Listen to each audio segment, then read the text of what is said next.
8. Horde. Ben. Granite Avenue is the street that runs along the north side of campus, where most of the college dorms are.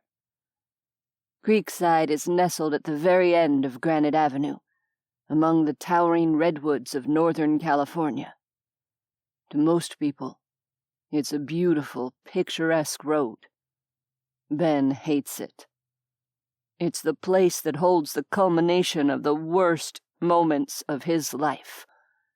It's the place where he had been ordered to open fire on kids. Kids.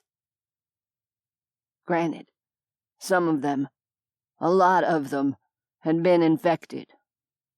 But a full-scale offensive on the college had been nothing more than mass murder. That wasn't even the worst part. This had been the place where Ben disobeyed a direct order and went AWOL. He scooped up 6 students and hustled them to safety, away from the gunfire, away from the infected. Ben had never, ever disobeyed a direct order from a commanding officer. Sure, there had been moments when he'd had to grit his teeth and mentally cuss someone out for a stupid order, but he always followed through. It's what a good soldier did.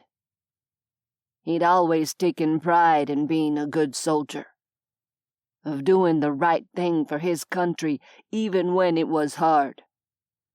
All that was shattered on this God-forsaken road. As he runs down it with Kate and the others on their foolhardy mission, it takes all his focus not to fall back to that night of gunfire and madness. Usually, he focuses on the swing of Kate's ponytail. It's a good anchor. Keeps his brain from spinning out of control. Now that she's gone and hacked her hair off, which looks damn good, even though he'd fucked up trying to tell her that, he isn't sure where to look. The natural thing to focus on is her ass in those skin-tight running pants. He's grateful she swapped out the tiny running shorts for the mission, though in truth they aren't much more protection. If any of the little shitheads catch him looking, he'll never live it down. He settles for watching the sweat spot forming between her shoulder blades. Granite Avenue, for its part, is indifferent to his PTSD bullshit. The place had been akin to a sandbox war zone a few months ago, rotting corpses strewn across every conceivable surface, feasting carrion birds, maggots and flies everywhere. The smell of death had been inescapable. Then, Kate got it into her head that she wanted to clean up the neighborhood. She took them all to the campus greenhouse. God damn it if they hadn't unearthed 5 wheelbarrows. It had taken them weeks to cart away the bodies. Jenna was the one who came up with the idea to cut a hole in the fence separating the college from the freeway, and the 20-foot drop to the once busy road. After that, it was only a matter of collecting the bodies and dumping them over the side. These days, Granite Avenue is stink-free, fly-free, maggot-free, and vulture-free. The same can't be said for the rest of the campus, but if Kate has anything to say about it, she'll have the entire campus cleared one day. He loves that she thinks she can do it, that they can do it. Where everyone else sees death, she sees hope. Ben keeps his focus on Kate's shoulder blades. Her sweat spot expands from a few dots to a large lopsided circle about the size of a fist. He exhales in relief as they hit the main road and turn south. This street is sandwiched between the western perimeter of campus and the drop-off down to the freeway. The memories aren't so thick here. They soon reach the vast wrought iron fence that surrounds the athletic field where they come for target practice. The field most definitely is not fly or vulture free. They leave campus and turn west across the bridge that takes them over the freeway and into downtown Arcata. He watches the others transform, muscles tensing and eyes scanning. They kill their fair share of zombies every time they make a trip into town, but there are always more to deal with. As they crest the top of the overpass, Ben glances to the freeway below. It's a mess of cars and zombies, even more so since they started dumping bodies down there. He'd like to dump kerosene over the entire scene and drop a match to it. "We should run south along the freeway," Jenna says as they exit the overpass, her voice low so as not to attract any undead. "It's a straight shot to Humboldt Bay." Kate nods. "Good idea. Everyone stay alert." Ben maintains his position at the back as Kate takes her position at the front. He doesn't trust anyone else to do a proper job of rear guard. "Bro," ahead of him, Jesus nudges Reed in the arm. "Remember this place?" He points to a small blue house they pass. Reed smirks. "Totally. That's where we delivered the E. And scored ourselves an invite to a party. That was some good E." Reed sighs. "Those were some horny chicks," Jesus adds, nostalgic. "Yeah, that too." The conversation makes Ben want to bash their heads together. Everyone is out here, putting their lives on the line, and all they can do is reminisce about fucking and doing drugs. Is it any wonder living around these kids makes him insane? Something crashes with a hollow thud. It sounds like a trash can just went over. More than a dozen zombies shamble onto the street in front of them. They're a mere 2 blocks away. There are so many they clog the road, creating a solid barrier blocking their way. Soft moans pepper the air. Not good. Kate cuts away from the frontage road, turning right at a cross street. It's residential, lined with colorful bungalows and an auto repair shop. Several blocks ahead of them is a worn-out strip mall. Their fast jog turns into a run. Fluorescent orange running shoes might be the most despised thing he owns, but right now he's grateful for their quiet rubber soles. Kate ducks behind the corner of the auto repair shop. They pile after her, all of them breathing hard. Breathing hard, but not out of breath. There's a difference. They have Kate to thank for that. Ben peers around the corner, looking back up the way they came. The first few zombies stagger into view. Hard on their heels are more. And more. And more.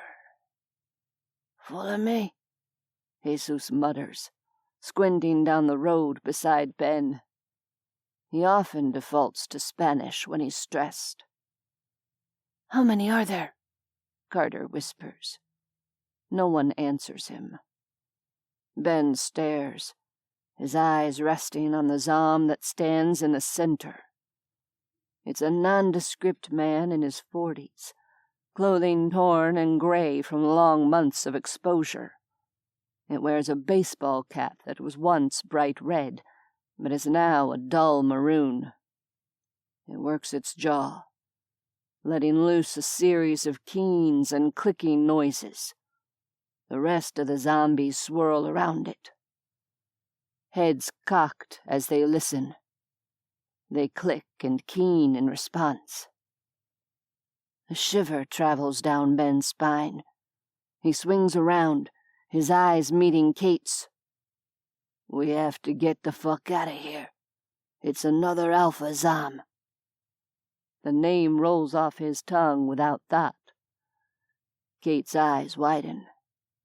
Alpha Zom?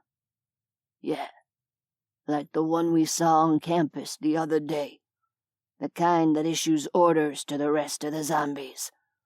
There's a good 24 of those fuckers around the Alpha." "Follow me," Jesus mutters again. Kate leads them away from the herd, pushing hard through town. They barrel past the strip mall, working their way deeper into the streets and away from the pack. They pass a few lone zombies, which are dispatched with knives and screwdrivers. Kate sticks to the narrower streets and alleyways.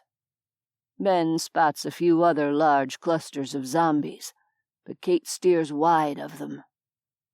15 minutes later, she draws to a halt on the side of a warehouse building.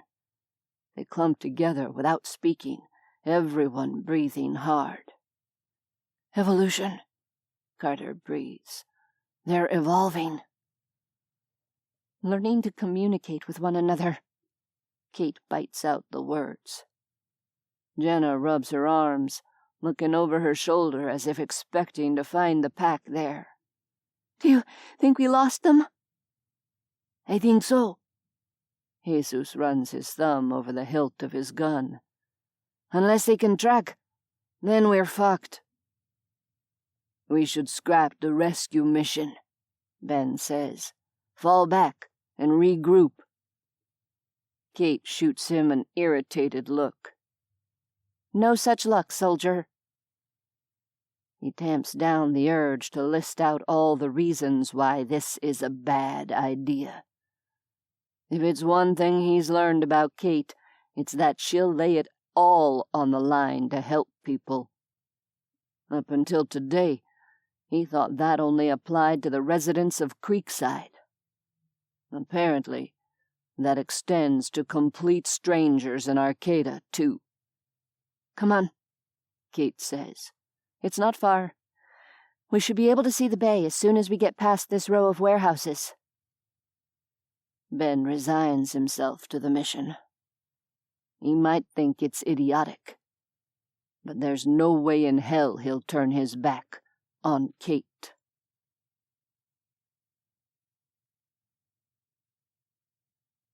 "9. Road crossing. Kate. The fastest way to reach Humboldt Bay is across Samoa Highway, a 4-lane country highway. Until now, there hasn't been a reason for us to push this far south to the town's boundary. There are cars everywhere, most of them abandoned. Many have plowed across the narrow margin between the east and westbound lanes to crash into other cars. The undead are everywhere. They meander in small circles, clogging up nearly every passable space between the vehicles.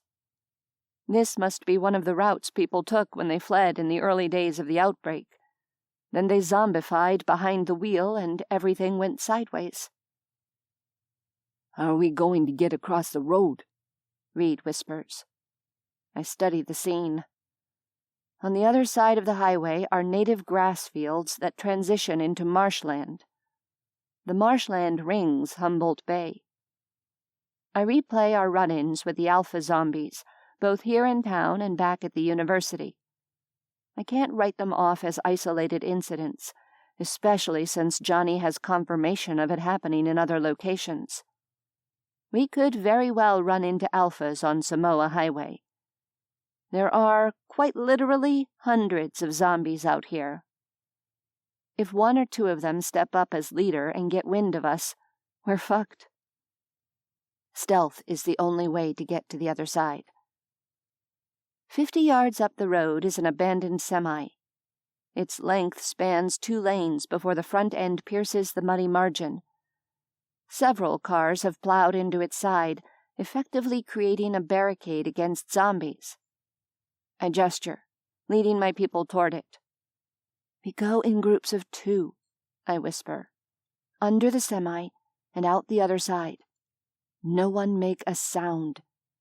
If there's another alpha out here. I leave the rest of that thought unspoken. By their expressions, they're as rattled by the alpha zombies as I am. Everyone understand? I make eye contact with each person, waiting for nods. Unease crawls through me. Is this a mistake? Am I an idiot for risking my people to save 2 strangers? Maybe. But there aren't all that many people left in the world. We need to help each other if we want to survive. I can't help thinking about that house full of soldiers I murdered a few months ago. Hypocrite. I'm stained by that action, even though I'd do it all over again to keep Carter and the others safe.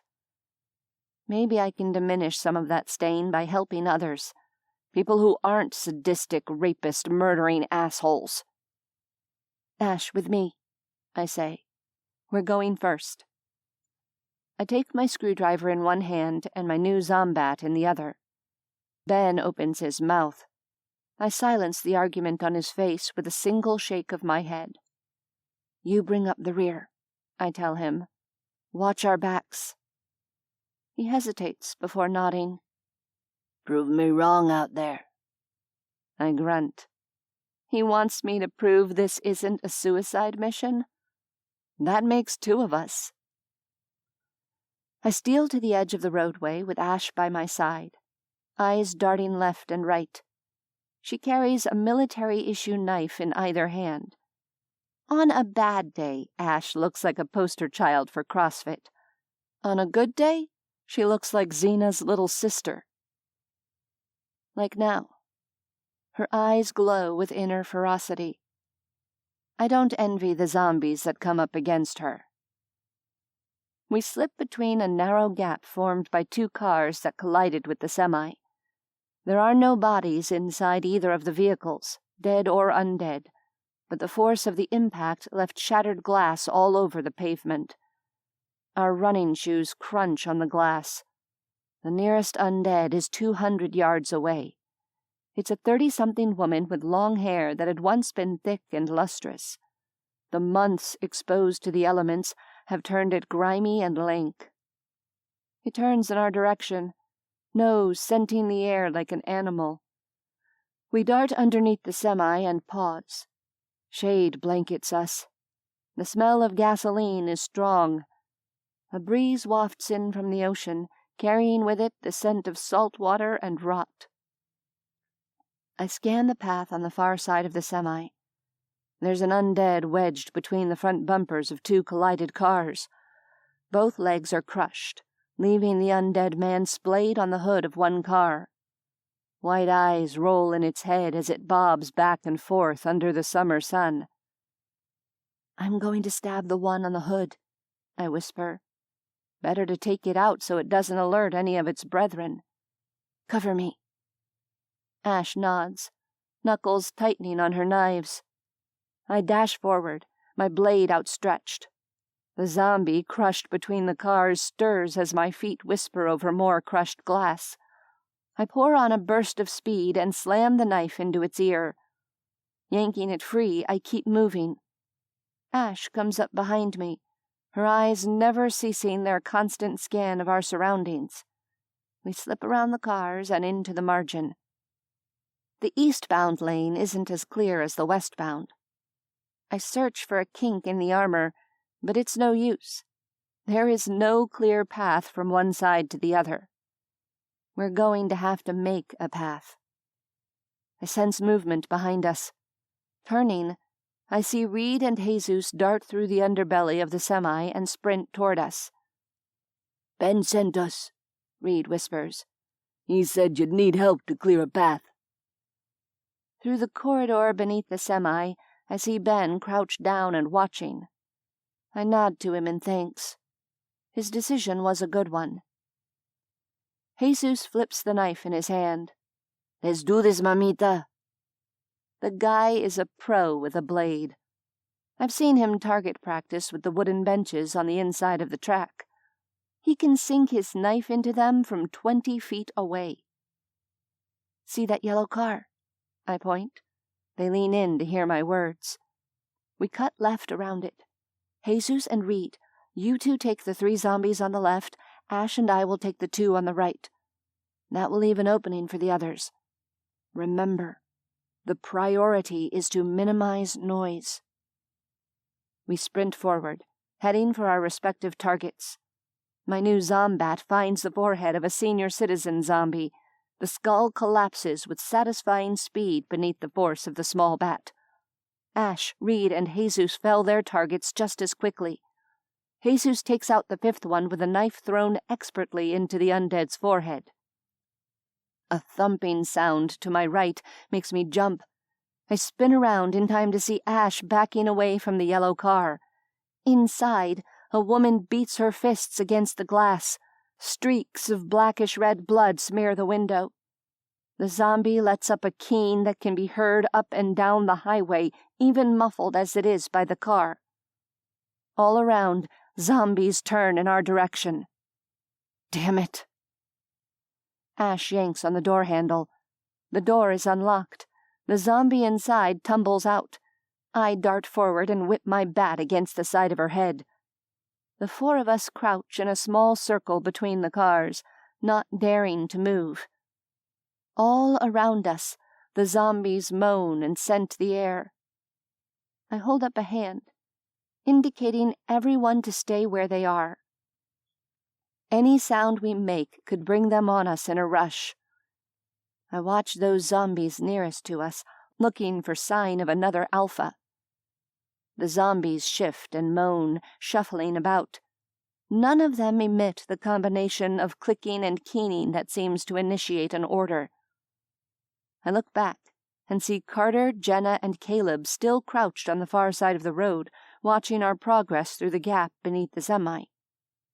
Ben is nowhere in sight. Shit. Where did he go? A second later, I get my answer. A car alarm goes off somewhere to the west. Every zombie whips toward the sound. Ben. He's clearing a way for us. I don't hesitate. I break into a sprint, peeling for the open grass on the far side of the eastbound lane. Reed, Jesus, and Ash run in a tight circle with me. We hit the grass and keep running, putting as much distance between us and Samoa Highway as possible. Ben is still nowhere in sight. Carter, Jenna, and Caleb have already made it to the eastbound lane.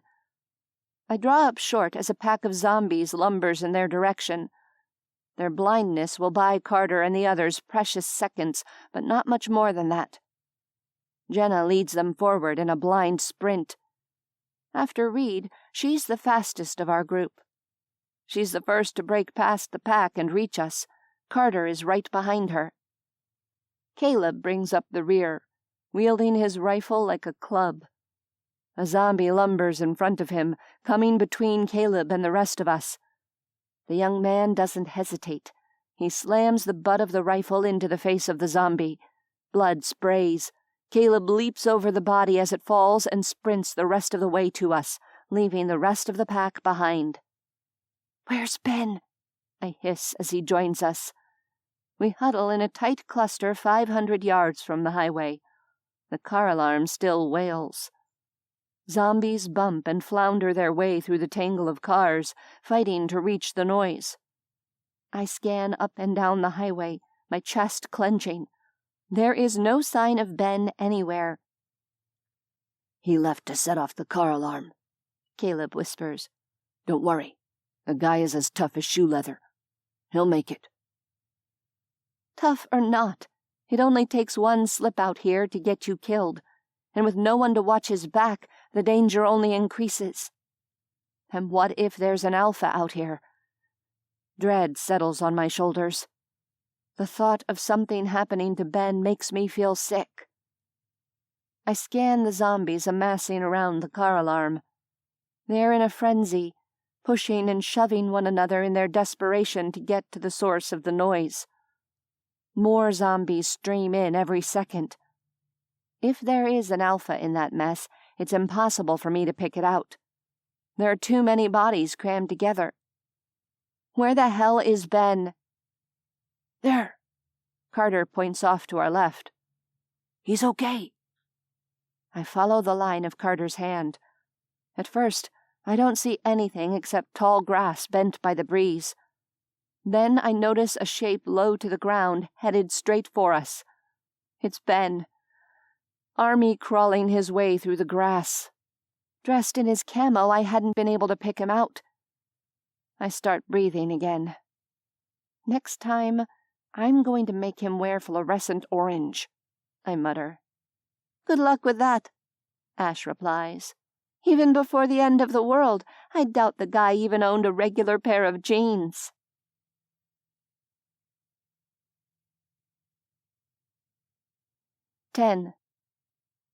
Marshland. Ben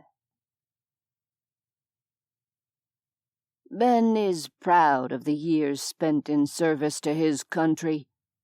He'd spent his entire adult life fighting wars. Every tour had been someplace hot and dry. Afghanistan, Pakistan, Iraq, Somalia. If he'd been born 2 decades earlier, he'd have spent time in Vietnam like his old man. He remembers his father cursing the humidity and the swamps of the rice paddies. Now, as he and the others follow Kate toward Humboldt Bay, ankle-deep in murky marshland, Ben wishes he'd paid more attention to his old man when he talked about the rice paddies. No doubt his rants contained tidbits of info Ben might have found useful in his current marsh-filled situation. That's the Fairhaven. Caleb lowers a pair of binos, gesturing to a charter boat with a blue roof, grounded 1/2 mile east in the marsh grass.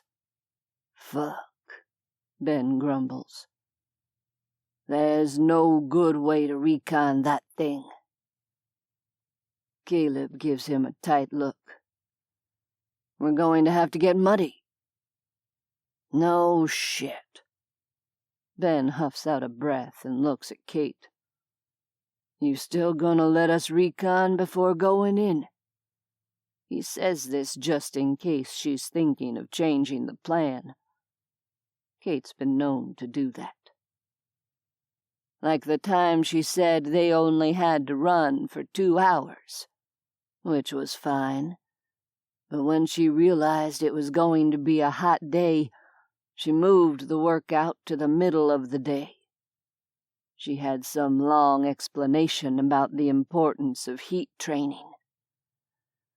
He would never complain in front of her, but that had been one of the shittiest workouts ever. He'd taken several large bottles of water into his room that night to rehydrate, and his piss had still been dark yellow the next day. He looks into her eyes, waiting for her nod. It's reluctant, but it comes. Ben shifts his gaze to Carter and Jenna. I don't suppose either of you were science majors. Anything useful you can tell us about the environment that could help us on the recon? Jenna grimaces. Sorry, art and business major. Carter adds his grimace to Jenna's. I took a general science class that focused on local ecosystems. All I remember is that Humboldt Bay is responsible for more than half of the United States oyster production. The fact doesn't do shit for their current situation, but he files it away for later. Oysters may be a reliable food source for them at some point, especially if they can ever get Arcata cleared to the point that travel isn't so treacherous. Shit. He'd just love to get to the point where they could ride bikes instead of going everywhere on foot. Wait here until we give the all clear. Ben adjusts his rifle and drops into a crouch. Caleb joins him. Ben would rather have anyone else with him on this mission, but Caleb is the most qualified. He resigns himself to running side by side with the younger, stronger man. Cold water sloshes around their ankles, soaking them up to the knees within seconds. A hostile truce hangs between him and Caleb. They coexist by avoiding and ignoring one another. When they're a quarter-mile away from the charter boat, Ben drops to all fours. His elbows sink into mushy mud. Water laps across his torso, soaking his clothing. All this to save a man supposedly stupid enough to get himself attacked by a shark. "Do you think it's a trap?" Caleb whispers to him, dropping into the water beside him. "Yep," he said as much in the beginning. "You're just doing this for Kate?" Ben doesn't answer. There's something about that question that feels like a trap.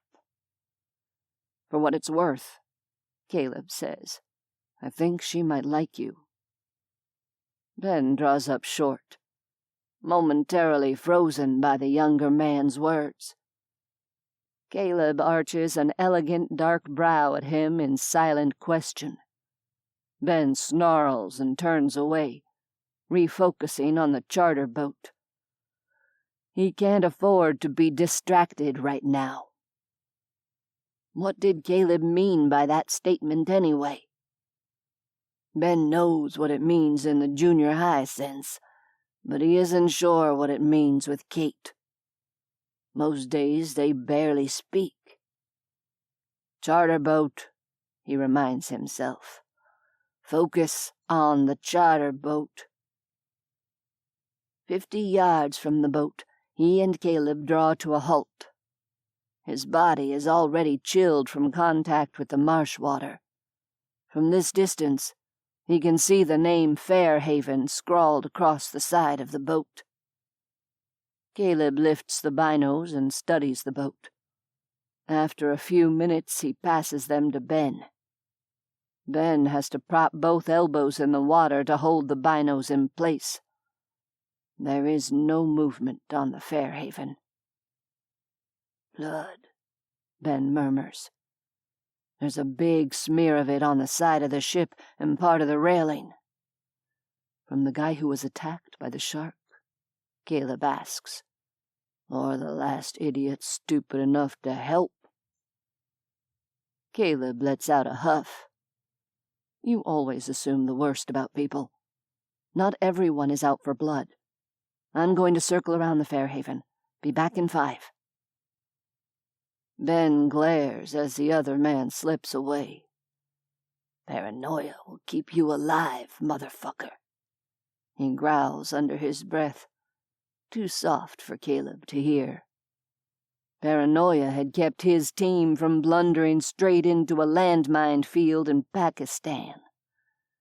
Paranoia had kept his men out of a house rigged to blow in Afghanistan. Caleb is young and stupid. He'll learn. He'll learn or he'll die. Ben doesn't give a shit either way. He keeps the binos in place, watching the ship. He tenses as a tanned woman with a messy red bun comes up on deck. Her face is drawn, her eyes exhausted. Blood is smeared on her cheek and neck. When she brings up a hand to brush errant strands of hair from her face, he spots more dried blood on her fingers and forearms. Ben studies her face. He expects to see the eyes of a woman who set a cunning trap for soft-hearted idiots. Instead, he sees a woman who looks like she's going to collapse from exhaustion. As he watches, she buries her face in both hands, shoulders shaking with sobs. Damn it. Maybe her husband really was attacked by a shark. Maybe she really is as desperate as she sounded on the ham. Caleb returns a few minutes later, crawling up beside him. Even the mud splashed on his face can't diminish his pretty boy features. "I saw the woman," Ben says. "Me too. I think her message was real. I think she needs help." Grudgingly, Ben nods his head in agreement. We go in together. Make sure it's all clear before signaling the others. Caleb doesn't argue. He and Ben rise out of the marsh, lifting rifles to their shoulders as they advance on the Fairhaven. They make just enough noise to alert anyone on the boat paying attention. They don't want to board the Fairhaven in stealth mode and give the woman a heart attack. Or worse, scare her badly enough that she shoots at them. Their splashing pays off. Her feet echo on the deck as she rushes to the starboard railing. She lets out a cry of joy at the sight of them. Ben's not sure what he thinks of a woman crying in joy at the sight of two men pointing rifles in her direction. Women make no sense. At least not to him. "I need help," she cries. "My husband, he—" "We received your distress call, ma'am," Caleb says. The young woman practically melts at Caleb's words. "You're here to help?" she asks. "Yes, ma'am."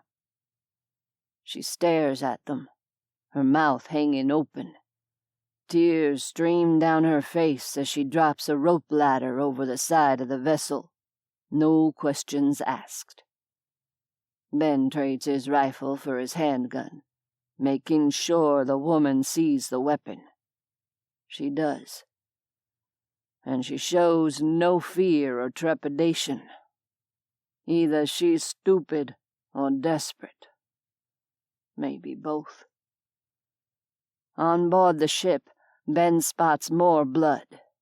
Big smears of it that could only come from a severe wound. "My husband is in the hold. Do either of you have first aid or medic skills?" She wrings her hands together. "Ma'am, we need to assess your husband." Caleb's voice is strong and reassuring.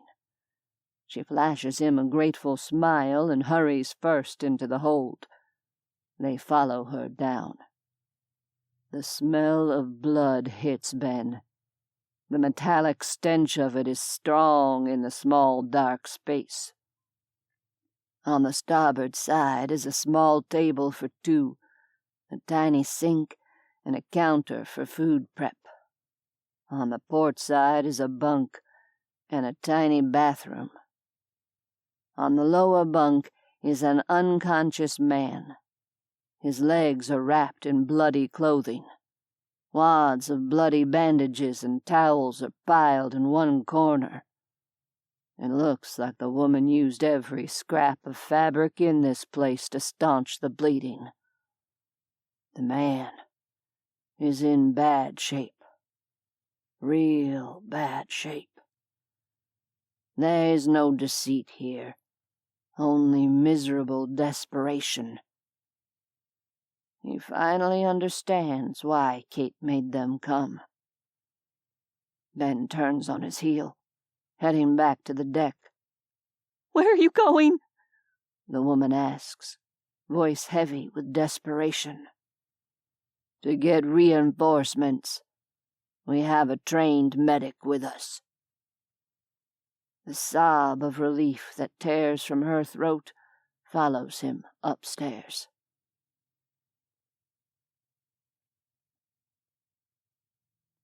11. Fairhaven.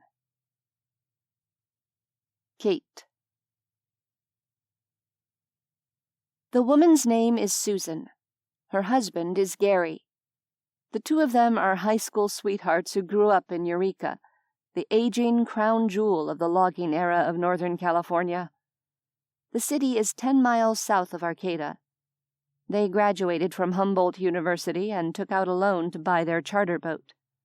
They've spent the last 8 years catering to the tourist industry, deep-sea fishing, kayaking, diving, and whale-watching.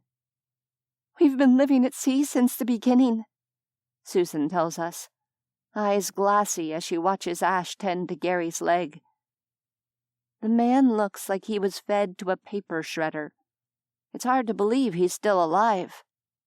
"We came into the bay to siphon gas from the other boats," Susan tells us. "There were bodies floating in the water, but we didn't think much of it. They were real dead bodies, not zombies, so we didn't worry. Gary climbed out on the rope ladder to pull us in close to another boat. He was in the water, up to his knees." She swallows, wiping tears with the back of her hand. "It all happened so fast. I saw something big moving through the water." She gives a shaky laugh. "Have you ever seen a great white in the wild?" We all shake our heads. Jenna pulls a bottle of water from her backpack and passes it to Susan. "The one who attacked Gary was bigger than any I've ever seen, like a small car. He came out of the water so fast. I was standing there with Gary. I grabbed his arm. We both went down, but I had my feet wedged against the inside of the boat." Her eyes glow with exhausted ferocity. "No way in hell was I letting go of my husband." She takes several gulps of the water from Jenna. "It all happened in less than 30 seconds. The shark swam away, and I pulled Gary to safety." Susan wraps her arms around his knees. "That was yesterday. I managed him up as best I could. We're low on fuel, but I was too afraid to try and get more by myself. From all the reports we'd heard, Eureka is overrun with zombies. I figured Arcata was my best chance at finding help. Besides, it was the only place I could get to with the fuel we had. So here we are." Her laugh is shaky, tinged with the trauma of her experience. Jenna makes a soft sound of sympathy in the back of her throat, kneeling down to put an arm around Susan. The other woman leans into her embrace, but her eyes travel to the bunk bed. "Is he going to make it?" she whispers. Ash doesn't look up from where she stitches one of the nasty tears in Gary's leg. "I'm going to do my best, ma'am. Once I get him sewn up, we need to get him back to Creekside." I'd known there was a high probability we'd have to transport an unconscious man through Arcata all the way back to Creekside, which is why I brought such a large party of strong young men. But I hadn't factored in the danger of the alphas. "Bro, remember that time Jason got shot in that drive-by on 17th? Jesus asks. Reed lets out a long whistle. "That sucked. Our car was like 10 blocks away. But remember when we stole those shovels out of that shed and made a stretcher?" Reed's eyebrows fly up. "Yeah." The two of them turn to Susan. "What do you have around here that can be made into a stretcher?" Reed asks. 30 minutes later, we have a makeshift stretcher cobbled together from boat railing and rope. "Who would have thought first-hand experience in a drive-by shooting just might save the life of a man attacked by a shark in a zombie apocalypse?" Carter says, as Reed and Jesus take the stretcher into the hold to retrieve Gary. "Johnny is going to have a field day with this," I reply. "He's going to be pissed he didn't get to come," Jenna says. "Most likely. Johnny is always up for an outing when he thinks he has a chance to experience something exciting enough to go into the book he's writing. Books, actually. He's writing at least 2 about the apocalypse, maybe 3. It's hard to keep track." I stand at the railing of the Fairhaven, staring back in the direction of Arcata. We can't go back the way we came. In my mind's eye, I keep seeing the swarm of zombies we encountered with the Alpha in its midst. The risk is too great. We won't be able to run fast with the stretcher. We could lose Gary if we get ourselves into a position where we have to sprint. We could lose Gary anyway, though I keep this to myself. I'm going to do everything I can to get him safely back to Creekside. You think we should head west and go the long way around? Carter asks. No, I shake my head. The stretcher is heavy. The shorter the distance we have to travel, the better. I think we need to try and get across Highway 101. I try not to flinch as I say those words. It's a straight shot back to campus once we're on the other side of the freeway. Jenna and Carter look at each other, then at me. Neither of them says a word. It's risky, I admit. Carter heaves a sigh. We just made it across Samoa Highway. We're practically lane-jumping pros now. Despite his attempt at levity, it falls flat. The seriousness of our situation has us all on edge. Ben's car alarm trick was a good one, Jenna says. He went for one of the shinier, newer cars to make sure it had one.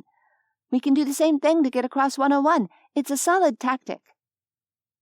I resist the urge to wring my hands. I can't let my kids see how worried I am about this mission. It was my idea to come out here to help Gary and Susan in the first place. Jesus and Reed bring the stretcher out of the hold, Gary's slack body secured in place with ropes. Seeing Susan's pinched, exhausted face, I know we did the right thing. Good people are worth fighting for. Once everyone is assembled on the upper deck, I say, I have a plan for getting back to Creekside. As I lay out the details, I watch Ben's mouth twist into a grimace. To my surprise, he doesn't insult the idea, or even argue. Rather, he stomps to the side of the boat and climbs over the edge. We're burning daylight, he calls. Let's get moving. I'm pretty sure none of us wants to cross 101 in the dark. No one has anything to say to that. We gather our belongings and exit the boat. As I swing down onto the rope ladder, Susan lightly brushes my hand. Thank you, she whispers. I know how much you all risked coming here to help us. I give her what I hope is a reassuring smile, even though my stomach is already lumpy with anxiety over the mission. Good people need to help one another, I reply. It's the only way we're going to survive. And even though I truly believe that, I wish helping good people wasn't so damn scary and dangerous.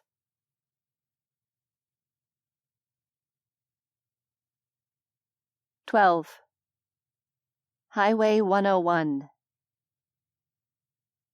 Ben. If there's a crazy idea to be had, Kate's going to find it. It's that simple. Not only did she propose they cross over Highway 101, the goddamn motherfucking road of death, but she logically pointed out that the best way to go to it was to hike all the way through the Marshland and bypass the southern part of Arcata altogether. Ben tries to imagine his old man fighting the Viet Cong. He often carries thoughts of his dad with him on missions. It helps him when things get hard and uncomfortable.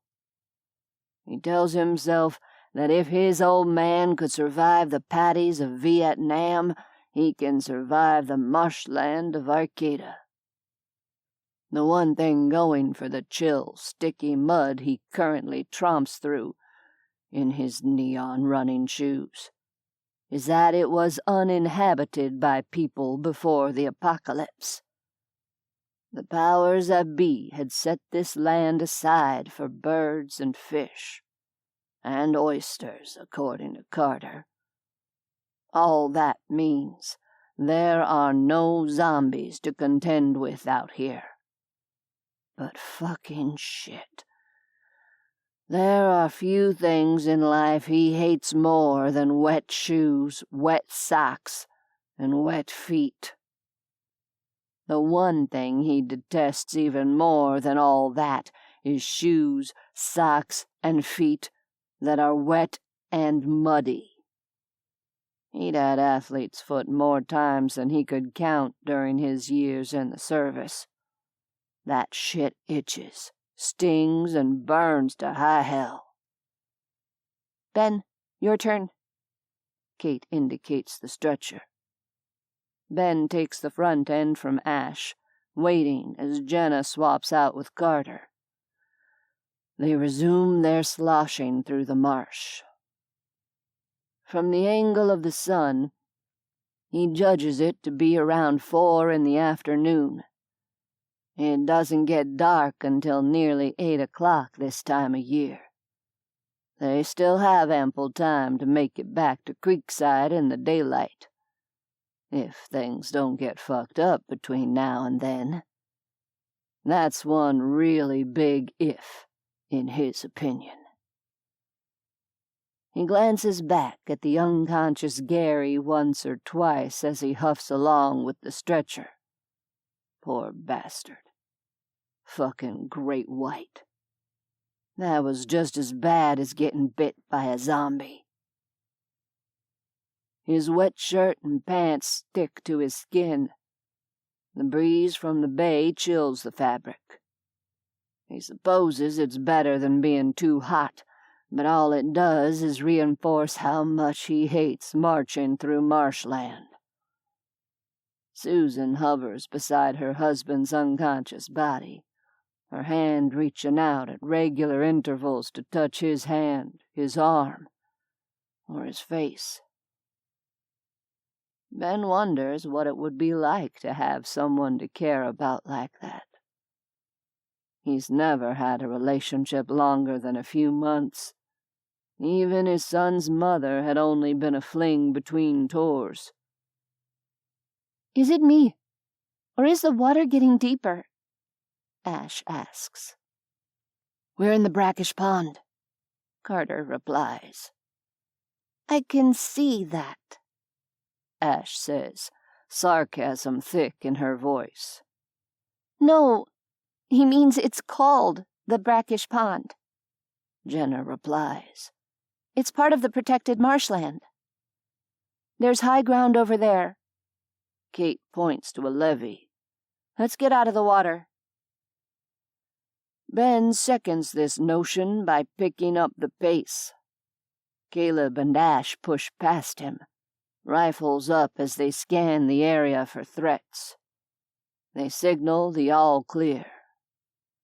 Ben climbs the embankment, walking backward to handle the stretcher. Water streams off his fatigues in heavy rivulets. Once up on the levee, he and Carter relinquish Gary and the stretcher to Reed and Jesus. I want to go ahead of the group and scout the freeway, Ben says to Kate. Good idea, she replies. I'll go with you. He opens his mouth, ready to insist she stay with the group, except that Kate is a fan of the buddy system. If he pushes her off, she'll just saddle him with someone else. Just his luck, it would be Caleb. He'd take Kate's company over the pretty boy any time. Besides, hasn't he spent the last few weeks trying to work out a way to talk to her without any of the little shitheads around? This is his chance. Let's move out, he says to Kate. Make your way to the recycling center on G Street, Kate tells the rest of the group. Ben and I will circle back and meet you there after we check out 101. A small thrill goes through him as he sets out on foot with her. He lets Kate set the brisk jog, falling into step beside her. They move faster on their own without the stretcher, and soon leave the others behind. He keeps his rifle at hand, ready to bring it up at a second's notice. Am I going to have to start making us work out on the track with rifles on our backs? Kate asks softly. Her feet barely make a sound on the hard-packed dirt of the levee. In boot camp, we trained in full gear. You have us running with packs. Adding rifles isn't a bad idea. I just worry we could end up shooting one another on accident. The rifles don't have to be loaded. I mean when we're not training. If we're actually running with loaded weapons. You prefer your knife and screwdriver, or Jesus' zombat. His eyes flick to the silver club in her hand that's currently stained with zombie gore. Yeah, I do. He racks his brain, trying to think of something to say to keep the conversation going. He doesn't want to squander this rare opportunity to talk to her. His mind flashes to her strange bedroom, a single dorm once occupied by a Grateful Dead fan. Posters still cover the wall and ceiling, concert tickets are tacked over the headboard. Ben once even glimpsed clothing that belonged to the previous owner still hanging in the closet. There was very little about the room that spoke of Kate, but Ben had noticed a rusty railroad spike sitting on the windowsill. It was the only thing in the small space that didn't reek of stoner college kid. Maybe it was the bits of dried blood stuck to it, along with the dirt and grime. Maybe it was the way it seemed to have a place of honor in the room, perched all alone in the middle of the windowsill. Whatever the reason, when he first laid eyes on the spike, he'd known it was Kate's. "What about that railroad spike?" he asks. Kate looks at him sharply. What do you mean? The railroad spike on your windowsill. Why don't you carry that? It's as good as a screwdriver. Better. You don't have to worry about it snapping in half. Her face closes down in a way he's never seen before. She grunts and picks up the pace. Ben has never been great with people, but he's smart enough to know he'd just said the wrong thing. Damn it. He resolves not to speak until she does. So it is that they continue to run in silence. The longer the silence stretches, the more he agonizes over his words. Why did he ask about the railroad spike? Couldn't he have led with something more benign? He's terrible at this stuff. All the normal small talk he'd used before the apocalypse doesn't apply to the current situation. Where do you live? What do you do for a living? Come here often? Can I buy you a drink? This is the extent of his skills at making conversation. Is it any wonder he's a bachelor? We're almost there, Kate says, breaking the silence. Sorry if I upset you. The words come out all by themselves. Asking about the railroad spike, I mean. She shakes her head, blowing out a long breath. You didn't do anything wrong. I just don't like talking about it. Now that is something he can understand. There are plenty of things he's seen and done that he has no desire to think about, let alone speak about. I won't bring it up again. She gives him a small smile, making him think that maybe he's just said the right thing. Now, if only he could do that more than one time in a row. There's the recycling center. Kate says, pointing. 101 is just on the other side.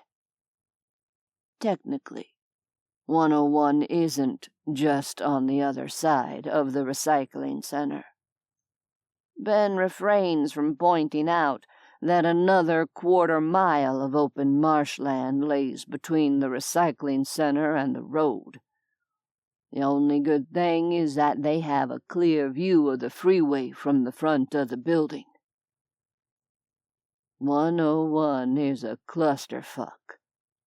No way to sugarcoat the mess of cars and undead tangled on the freeway. At least we don't have to worry about scrambling down a 20-foot embankment to get to the freeway, Kate says.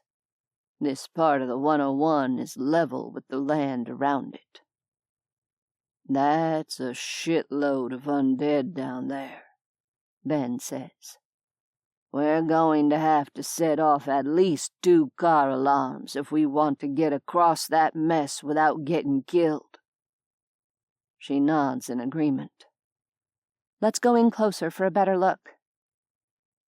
They cross the 2-lane road that services the recycling center, stepping into the open marshland on the other side. The land starts as hard-packed mud before sloping down into cold water once again. Loving the hike through the marsh? Kate murmurs, looking at him out of the corner of her eye. He's pretty sure that's sarcasm. He proceeds cautiously just in case. I used to get athlete's foot in the sandbox. I don't like having wet feet. She turns, looking him full in the face with a frown. The sandbox? Iraq, Kuwait, the Middle East. You know, hot places with lots of sand. He feels like an idiot for using military slang. Oh. Her eyebrows lift in surprise. Where else have you served? Afghanistan, Somalia, Pakistan, a short stint in Ecuador. He looks away, not sure how to meet her direct gaze. I enlisted when I was 18. Served right up until the night they ordered me to kill college kids. Silence drops between them like a wet blanket. Fuck. Why did he have to bring that up? I went AWOL that night. He tries to explain. I saw a group of scared kids. I got them out of the hot zone, took them to College Creek dorm. Tried to protect them and keep them alive. His mouth goes dry as he remembers the massacre spearheaded by Johnson and Ryan. He'd saved Ryan, that little fucker. Kate gives him a sad look. He doesn't know what else to say, so he keeps his mouth shut. 100 yards away from the freeway, they stop. Ben pulls out the binos and sweeps them up and down the scene. Fuck. It looks even worse up close. I see 2 fancy SUVs, he says. They're close to each other and should both have car alarms. That's the good news. And the bad news? Kate asks. He senses her tense beside him, bracing herself for the other shoe. Unfortunately, he has more than one shoe to drop. There are hundreds of undead out there, and the cars are a mess. There's no obvious egress. They continue forward. The water forces them to move slowly lest they make any noise to alert the undead. At least they don't have to crawl on all fours through the cold sludge currently sloshing around their ankles. There are occasional perks to dealing with blind zombies. Kate has a light step, the water making the barest ripple around her feet. He realizes he's looking at her legs again and returns his attention to the mess of cars. Getting distracted by a nice pair of legs is a good way to end up dead. He won't think about how good the whole G.I. Jane look is on her. There's a thing in ultra running known as a road crossing, Kate says. Most ultras are run on dirt trails, but sometimes we have to cross roads to get from one part of a trail to another. Those are road crossings.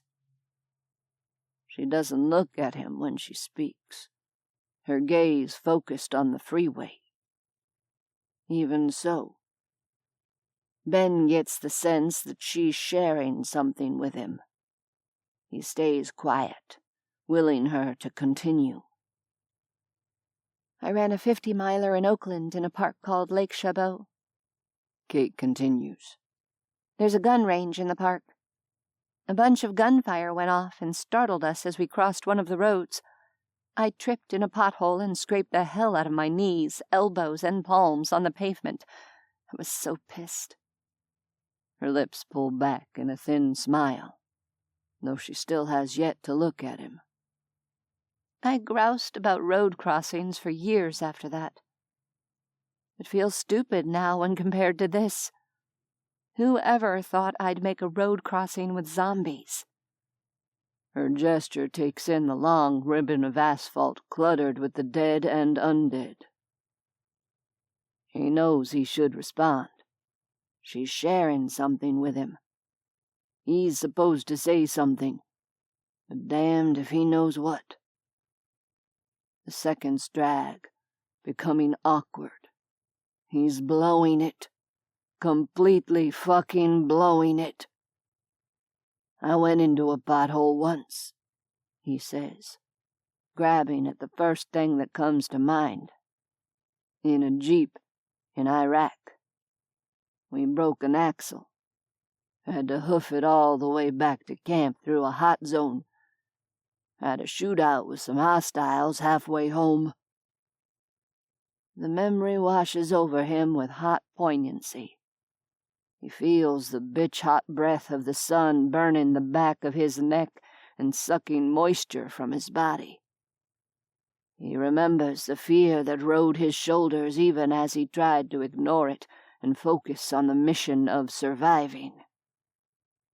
It hits him so hard, he stops mid-step, eyes going hazy at the memory.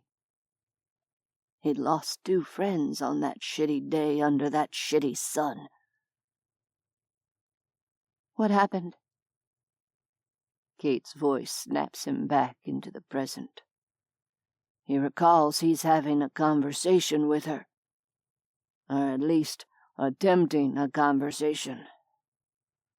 He forces himself to meet her eye. We lost 2 of our own in the shootout.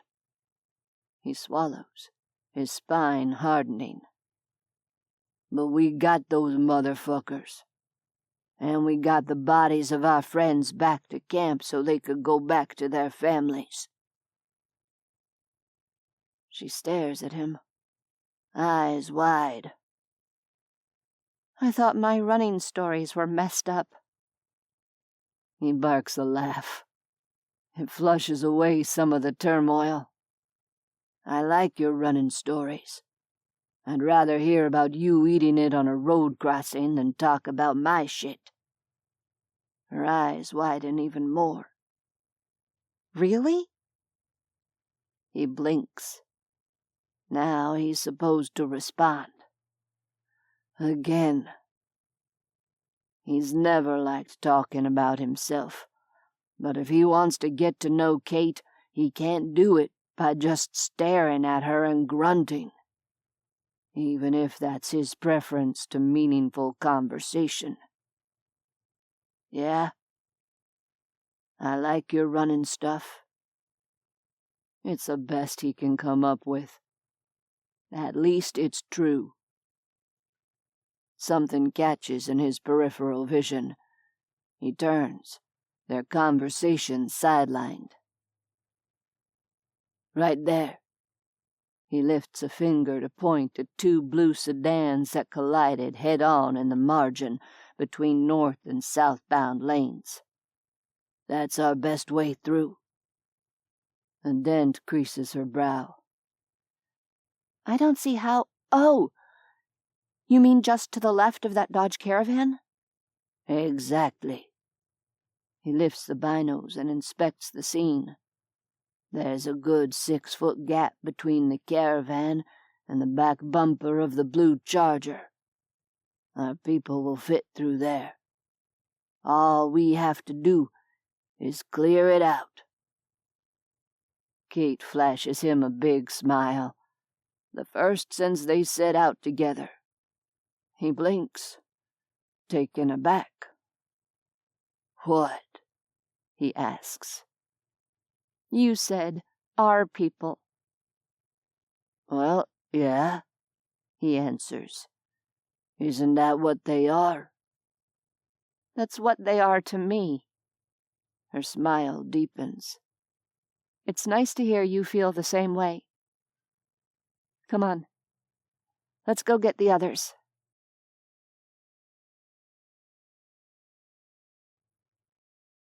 "13. The Dodge Gap." Kate. I'd rather hear about you eating it on a road crossing than talk about my shit. Ben's words repeat in my mind. I think, in his own weird way, that may have been his way of saying something nice. Hearing him talk about his experience in Iraq had been both chilling and heartwarming. Chilling, because the experience sounded awful, but also heartwarming, because it was clear the memory caused him pain and he shared it with me anyway. Knowing how hard it is for me to talk about Federico, let alone even think about him most days, Ben's loss makes me appreciate his openness on a deeper level. As I stand ankle-deep in chilly water, surrounded by my kids, Susan and Gary on the stretcher, I push my thoughts away from Ben. I think about him too much as it is. I need to get my head in the game if I'm going to get everyone across the 101 to safety. It's the Dodge Gap, Reed says as he surveys the 6 feet of space we've chosen for our group to maneuver through. Tell that to Donnie, Jesus replies. He can use it in his book. Quiet. I cut off Reed as he opens his mouth to reply. Your job is to get the stretcher as close as you can to the gap between the blue Caravan and the blue Charger. Ben and I are going to set off the car alarms on 2 SUVs a 1/4 mile down the road. That should be enough to draw them out of the gap. When it clears, make a run for it. Ben and I will catch up. Everyone understand? Carter raises his hand. I understand everything, except the part about you and Ben risking your lives a 1/4 mile away from our opening. Nothing to be done about it, Ben cuts in. This is the best way to draw them away from the opening. Your job is to get Gary and Susan back to Creekside, I tell Carter. Understand? Susan wrings her hands, eyes flicking between Gary's prone form and the SUVs Ben and I targeted for the distraction. You guys are helping us. I should be the one to set off the car alarm. We can't stand here all day arguing the finer points of this plan. I decide it's time to pull out my trump card, my mom voice. This is not up for discussion. I sweep a firm gaze across the group and give them my best no-nonsense mom look. You all know what you're supposed to do. Stick together, watch one another's backs, get our new friends back to Creekside. Ben and I will be right behind you. As if to back me up, Ben brings up his rifle. Without waiting for any more argument, we break away from the group. I like how you do that, he murmurs as we make our way to the SUVs. Do what? I eye a clump of undead that clusters near the side of the road. There are so many of them. That mom whoop-ass thing you do. Ben chuckles without sound, his chest and shoulders shaking with silent humor. You're like a drill sergeant, only with kindergarten kids instead of adolescent recruits. I wrinkle my nose in good humor. I hope you're the only one who's on to me. Nope. They're all on to you, he replies. They're all just so damn loyal, they put up with it. They know when you mean business, and when they can wheedle you. They do not wheedle me. Sometimes they do. Like when we had sleep deprivation training 2 weeks ago, and you let Johnny talk you into giving out caffeine pills to everyone. Caffeine pills are bona fide ultra-running fare, I argue. They've gotten me through more than 100-miler. It's good for them to know how their bodies feel with the extra kick. Ben raises an eyebrow at me. I huff again in annoyance. I was not wheedled. I am immune to wheedling. This is a good spot. Ben draws to a halt. Separating us from the 2 SUVs is 50 yards of open marshland. It's a straight shot for Ben. We discussed the option of blowing out the car's windows from a farther distance, preferably closer to the Dodge Gap, as Reed aptly named it, but in the end decided it was better to shoot closer to the SUVs. That will narrow the focus area for the zombies, which will be especially important if there are any alphas out here. Try shooting out a tire or two after you hit the windows, I say. The deflation will make extra noise as the car shifts. Good plan. The rifle cracks. A glass window explodes on the first SUV. The car alarm lets up a pulsating wail that rushes up and down the length of 101. The reaction is instantaneous. Every zombie in sight snaps around, pivoting toward the SUV. Ben fires 2 more times, hitting the tires. Then he fires at the second SUV 3 car lengths down, just as we planned. A nearby zombie raises its nose to the sky. It lets up a long keen. The sound dies away, but it continues to work its jaws. In my mind, I hear clicks rolling off its tongue. Based on the way other zombies gravitate toward it, I suspect it to be an alpha. Hopefully the noise of the car alarms will be enough to distract them from us. More zombies take up the keen, the sound traveling up and down the highway. They move, arms outstretched as they fumble their blind way forward. They crash into cars, trip over bodies and debris, but inexorably streamline toward the 2 wailing cars. I lose sight of the alpha in the churning horde. Ben and I hustle back to the Dodge Gap. With the noise of the car alarms, we don't have to worry about the little bit of noise we make. The splash of the water is lost in the rest of the racket. I squint into the late afternoon sun, relieved to see my kids hurrying toward the gap. The zombies have scattered, leaving a wide corridor for them to slip through. Their opening won't last long, though.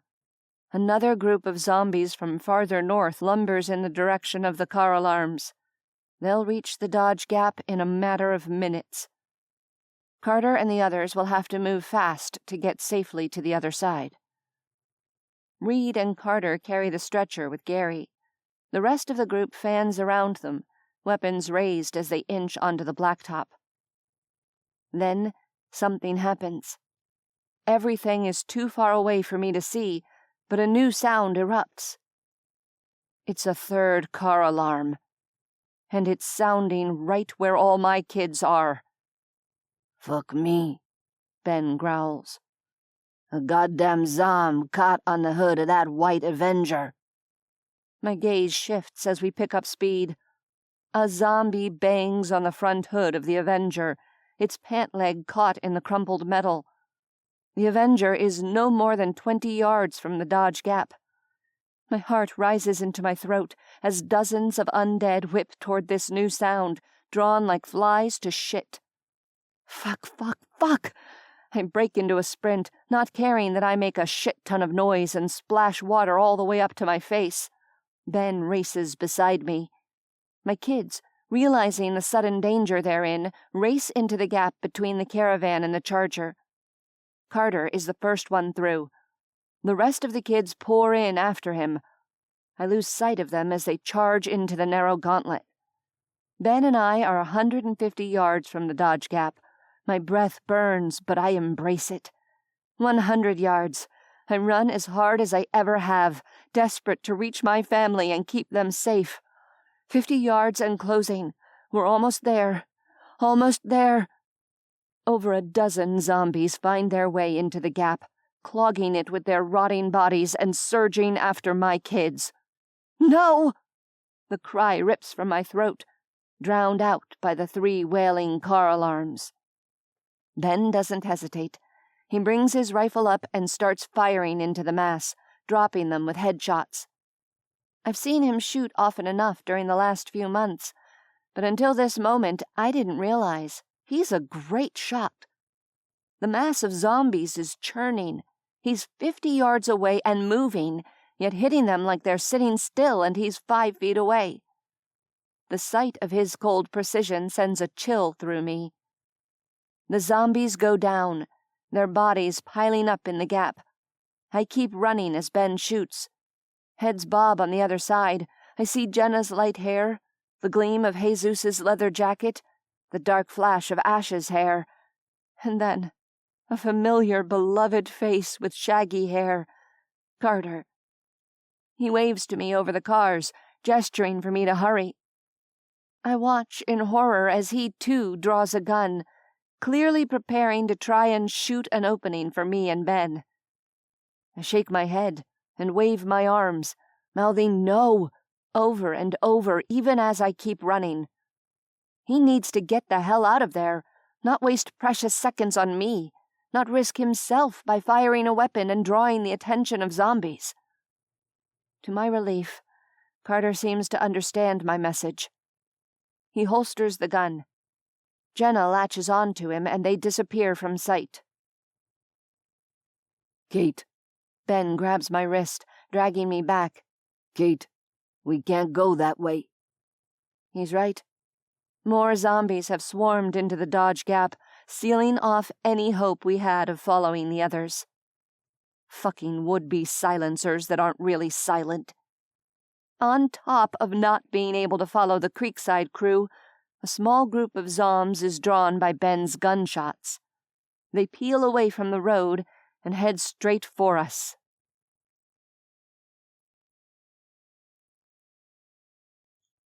"14. Five-leaf. Kate.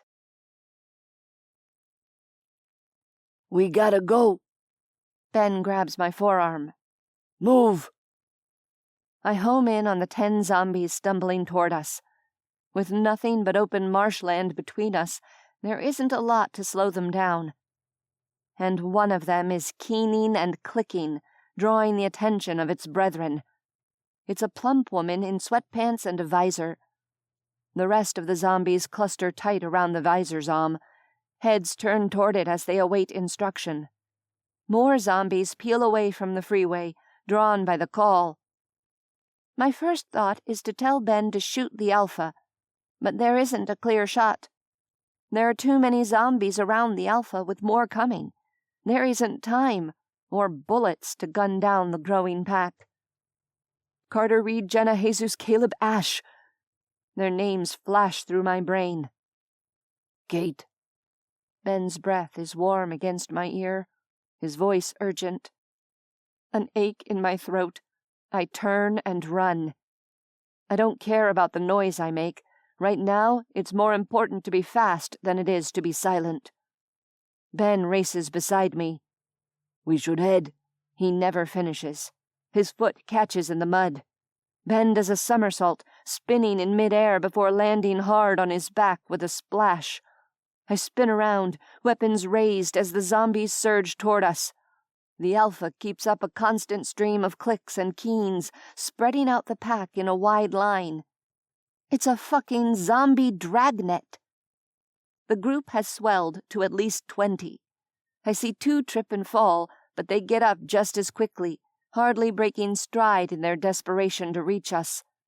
Ben, on the other hand, isn't getting up so quickly. He groans, levering himself up out of the water.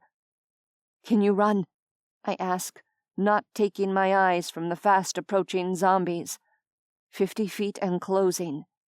What happened? "Cut myself on something," he grunts. "I'm fine. Let's go."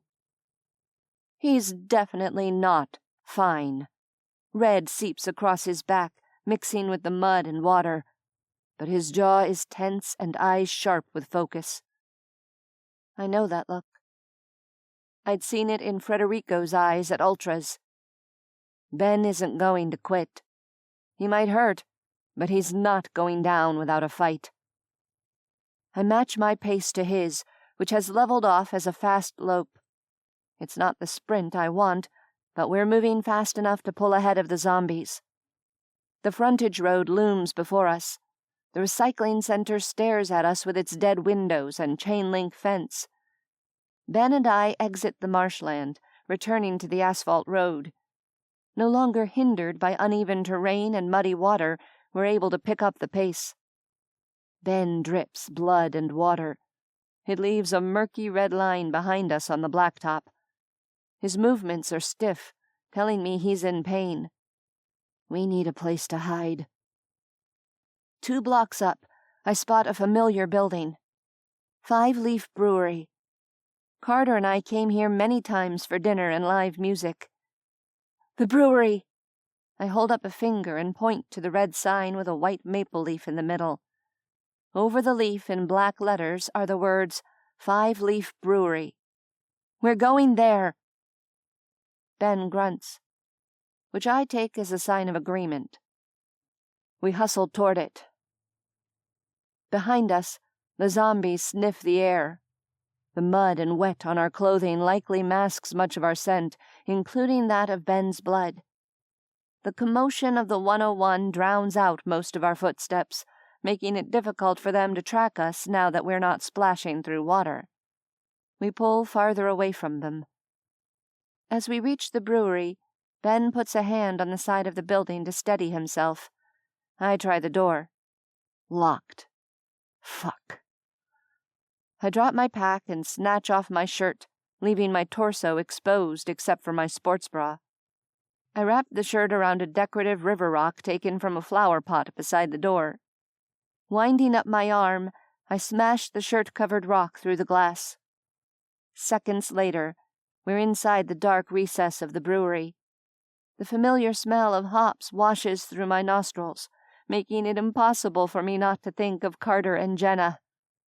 They're safe, I tell myself. They have each other. They're going to be all right. I can't let myself think anything else. Not if I want to keep the panic in my chest from taking over. Not if I want to keep myself alive and take care of Ben. He and I fall shoulder to shoulder, stopping just inside 5 Leaf. I close and lock the door behind us. The inside of the brewery wasn't immune to the zombie apocalypse. Between the red vinyl booths are several decomposing bodies. Blood from the headshots that killed them has dried to a dull, uneven black. Somewhere nearby comes a soft moan. We freeze, listening. It comes a second time. Ben raises one finger. I nod in agreement. 1 zombie.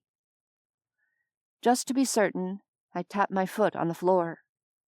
The zombie responds with a growl. It's coming from the back, near the bathroom. We advance through the dining room, bypassing the unmoving bodies near the center of the room. I avoid a small puddle of bullet casings on the floor. Several chairs and a table have been overturned, which we skirt. We find the zombie clawing at the bathroom door, unable to get out. It's pushing at a door that will only open when pulled from the inside. "We could just leave it there," Ben says. It's a sign of how bad he feels that he would even make this suggestion. The skin of his face has drained of color. Blood drips off the hem of his fatigues. "It can't get out." I shake my head. What if it calls others? I tighten my grip on my knife and club. You get the door. I'll get the zombie. Face tight, he nods. "You're the boss, Mama Bear. I'll fall in line like all the others." I give him a hollow grin, stepping up to the bathroom door. Ben places both hands on the wood and shoves. A thunk sounds, followed by a crash as the zombie knocks into something. I charge through the door as Ben holds it open for me. It's dark inside the bathroom, but a narrow window over the sink lets in enough filtered light for me to see. The zombie is sprawled on the floor next to a downed trash can. It's a young woman in a 5-leaf polo and jeans. A black apron around her waist tells me she was a waitress in this place before she turned. Across both arms are long gashes and teeth marks, much of the skin torn free. Her white eyes lock on me. Even though she can't see, her precision tracking has found me.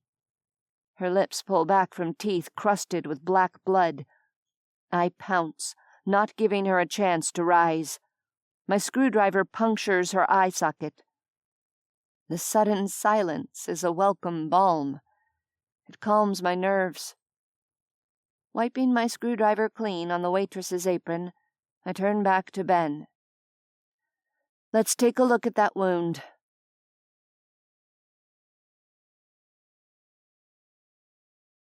"15. Wounds. Kate.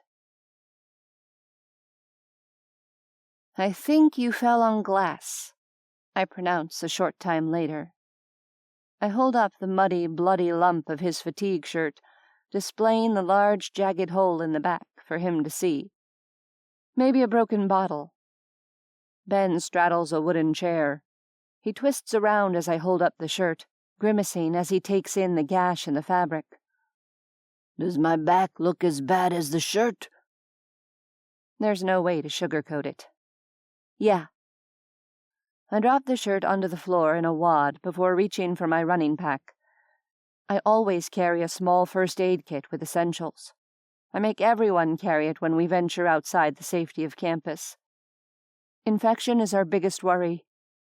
I dump out the contents of my small Ziploc with sterile wipes, bandages, and sewing kit.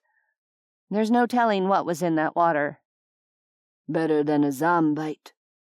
Ben peers down at the assortment of supplies on the table. "Is that a sewing kit from the Marriott?" Yeah. We found a lot of hotel sewing kits when we cleared and inventoried Creekside. Ben grunts and turns away. "Just get it done."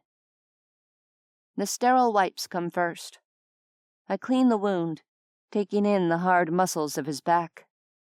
For an older guy, he's fit. Not I bench press 300 pounds fit, but fit from a lifetime of using his body.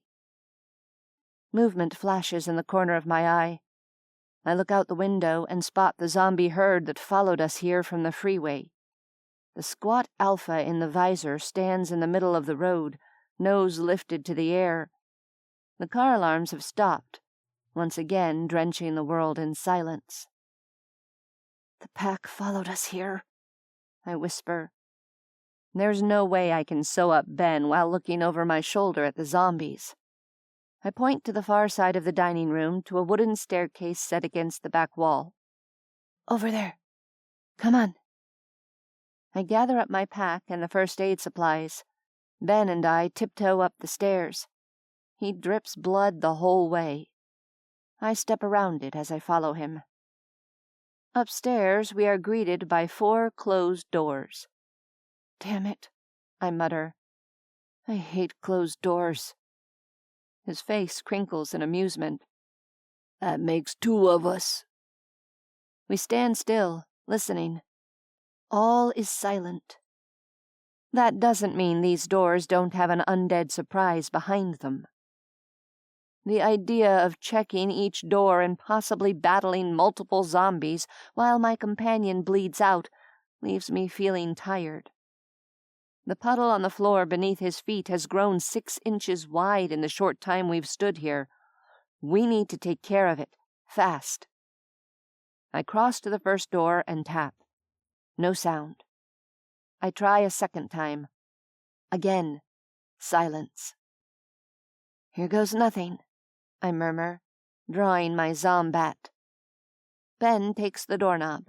He yanks it open, and I leap inside. A cluttered office greets us. A cluttered, blissfully empty office. Other than a bit of smeared blood across the far wall, it's practically pristine. Thank God, Ben mutters, grabbing the ladder-back desk chair and slumping down. I wasn't in the mood to deal with more of those fuckers. Me either. I cross to the window that overlooks the cluster on the street below.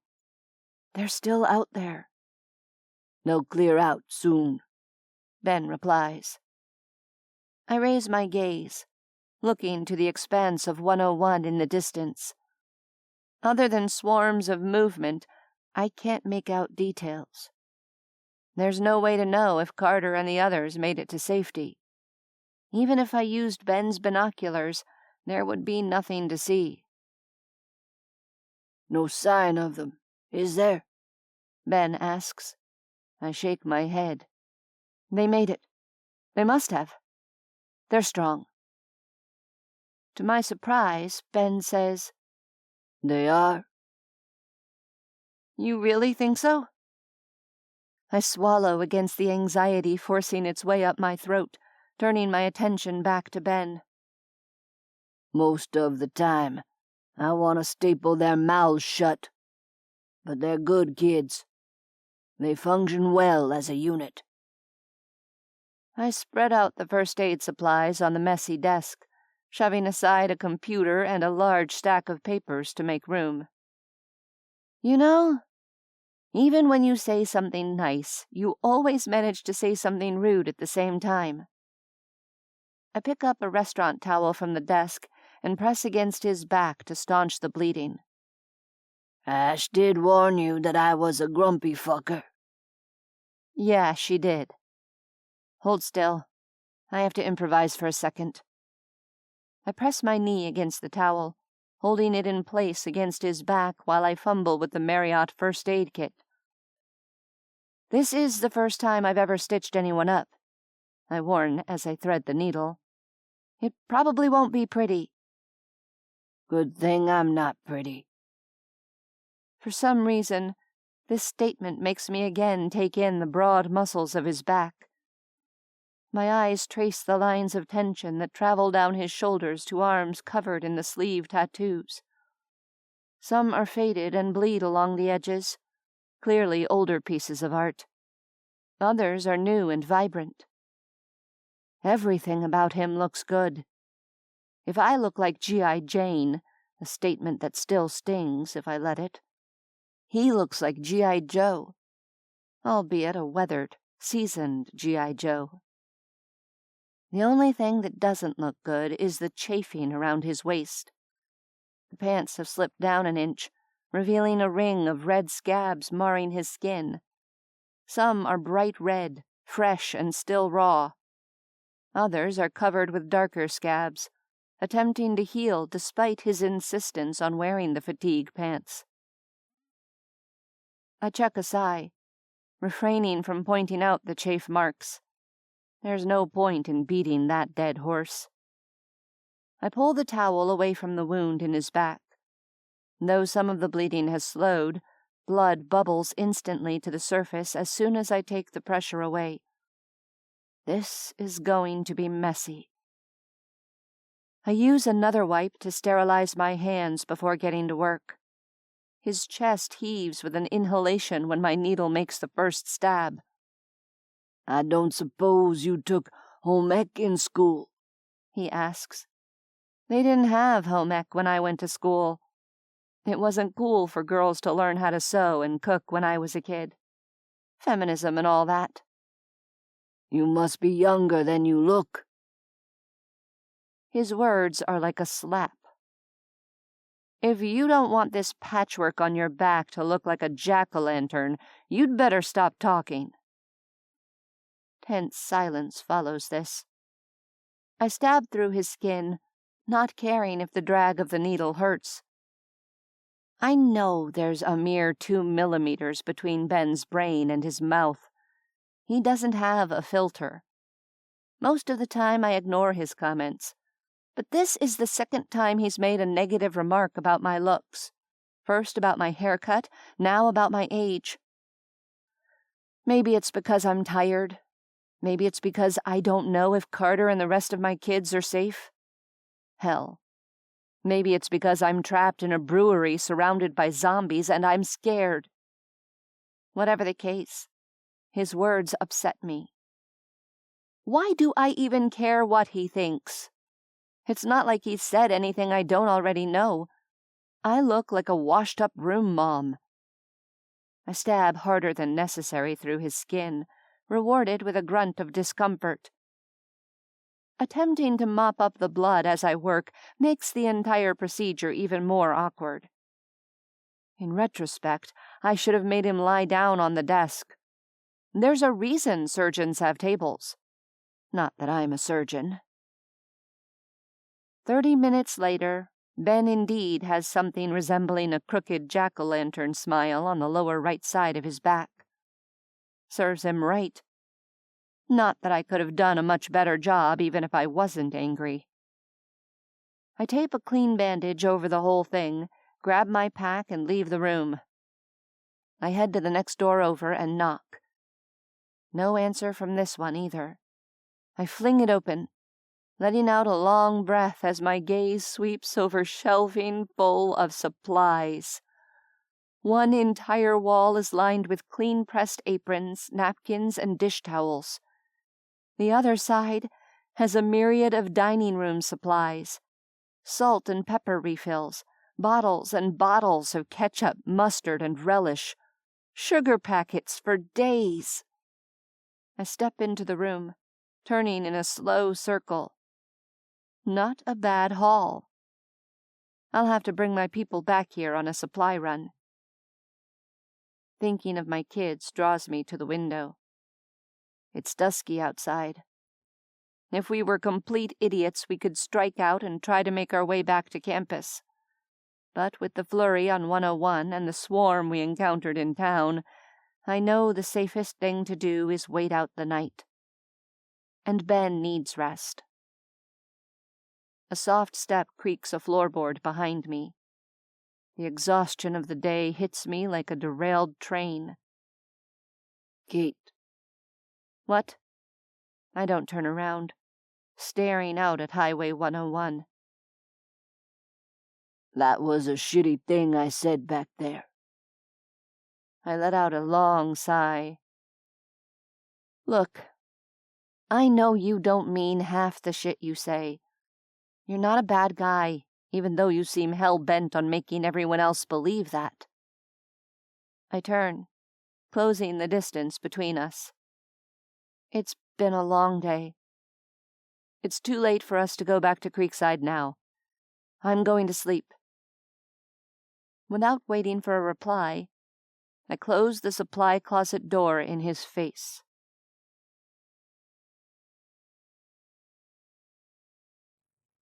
16. Survivor's Remorse.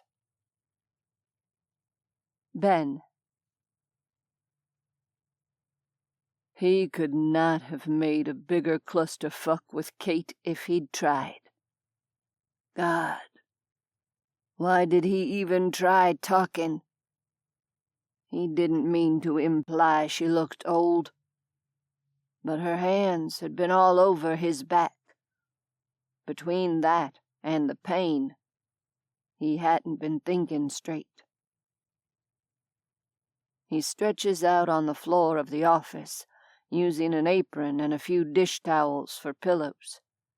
His back hurts like a motherfucker, especially since he's lying on the hard wooden floor. He should be sleeping. God knows he'll need his strength to get back to Creekside tomorrow. He hardly sleeps when he has a bed and pillow. Attempting to fall asleep on the wood floor feels like an exercise in futility, but he tries anyway. If only to escape the disaster reel with Kate playing in his head on repeat. He closes his eyes and huffs out a long breath, willing himself to sleep. When he does finally doze off, the nightmare starts. This time it's a mashup of the College Creek Massacre and Desert Storm. Ben finds himself in the desert under a black, smoky sky, shooting at Iraqi soldiers while yelling at college kids to take cover. He wakes with a shout. Cold sweat bathes his skin. He gets to his feet and paces back and forth in the small room, trying to shake off the nightmare. It's an invisible presence sitting beside him in the dark. His pacing takes him down the hallway to Kate's room. He can't stand things being off between them. He wants to make it right again. Except it's the middle of the night. He has no business waking her up, even if it is to apologize. Somehow he doubts a 2 a.m. apology will go over well. As he turns away, he hears a sound through the closed door. It's a soft sound, ragged at the edges. She's crying. Before he realizes what he's doing, he's standing in the open doorway. Kate lies on a wad of towels and chef coats curled tightly on her side. A faint shaft of moonlight illuminates a shiny track of tears across her cheek. "Frederico! No!" she murmurs. One leg thrashes. The muscles across his back and shoulders go rigid. He knows what it's like to be caught in a bad dream. More precisely, he knows what it's like to be caught in a fucked-up memory masquerading as a dream. "Frederico!" The name comes out like a crippled cat. He can't take it. Ben crouches on the floor beside her and gives her arm a squeeze. Kate flies into an upright position, the top of her head connecting with his chin. The soft crack of bone on bone reverberates in the tight confines of the room. "Ben!" She blinks at him in confusion, the sleep haze leaving her eyes. "Has something happened?" The tendons in her neck stiffen. He eases back from her, rubbing at his chin. "Sorry. You were having a bad dream." "You woke me because I was having a bad dream?" He nods. As she stares at him, he feels like he needs a better explanation. "I still have bad dreams. They're like, I don't know, movie reels you can't get out of. Hamster wheels where the bad stuff just keeps rolling out in front of you." She continues to stare at him. He resists the urge to slink away in embarrassment. If reincarnation is a real thing, he wants to come back as one of those fancy guys in suits who does public speaking for a living. Then, just maybe, he could talk to a woman. Maybe. "You were calling for Frederico." It's his final attempt to get her to respond to him. He really will slink away if she just keeps staring at him. Kate slumps, rubbing at her wet cheeks. I miss him. Her words are soft and sad. She's always so strong. It's one of the many things he admires about her. Seeing her hunched over and grieving makes something inside him crumble. You're right about the hamster wheel. Kate draws her knees up to her chest. I just keep seeing that night when Federico ran from me. He yelled and drew the zombies after him so I could get away. A fresh gush of tears rolls out of her eyes. She looks away from him. He sacrificed everything so I could find Carter. If I can't keep him alive, if I can't protect him... Her voice breaks off. You'll feel like Federico's sacrifice will be for nothing. She nods, resting her chin on her knees. Yeah. He thinks back to the brothers he lost over the years, both in the sandbox and Somalia. So many. He can still list out names and ranks in his head. I still try to find reasons for the deaths of my brothers in the service. He lets out a long sigh. I don't think you ever stop looking, Kate. More fresh tears roll down her cheeks. I just want to know that Carter and the others made it back to Creekside. Whatever else happens, I just want to know they're safe. He has an urge to take her in his arms, except he's not sure how that would go over. He's not exactly the strong, cuddly type. Strong, sometimes, but not cuddly. A cactus has him beat on the cuddly scale. He settles for sitting cross-legged in the moonlight next to her, in what he hopes is easy companionship. At least she doesn't radiate anger anymore. That's an improvement. Now, if only he can keep his mouth from saying something stupid. She doesn't pull away, keeping her chin propped on her knees. He likes looking at her. Her profile is lean and strong. Her eyes focus on the small window in the room. A curtain of stars fills the rectangle of glass. I didn't realize you had so many tattoos. Kate is looking at his bare arms. Part of the reason he keeps himself religiously encased in his fatigues are the tattoos. He has sleeves on both arms. He doesn't want to answer questions about the 30 years of art that cover him from wrist to shoulder. Tonight, he's been stripped to the waist since Kate sewed up his back. He doesn't mind her seeing the tattoos. Maybe it's the darkness. It feels less exposed, less awkward. I enlisted when I was 18, he tells her. I get a tattoo every year on the anniversary of my enlistment. That's neat. She squints, studying his arms. What's that?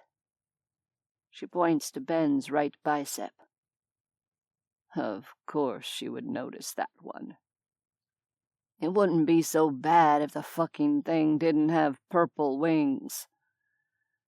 There was also the matter of the pink dress. There's nothing to do but own it. It's a fairy. Like a tooth fairy? A small person with wings? Yes. Kate giggles. It's a nice sound. What's the story behind the fairy? He starts talking, encouraged by her expression. I got roaring drunk the night we graduated from boot camp. One of the guys was an amateur tattoo artist. 4 of us got matching fairy tattoos that night in a public bathroom at a club. He chuckles at the memory. The other guys all got cover-up art eventually. But not you? Nah. I figure it's good to remember those times when you're a complete dumb shit.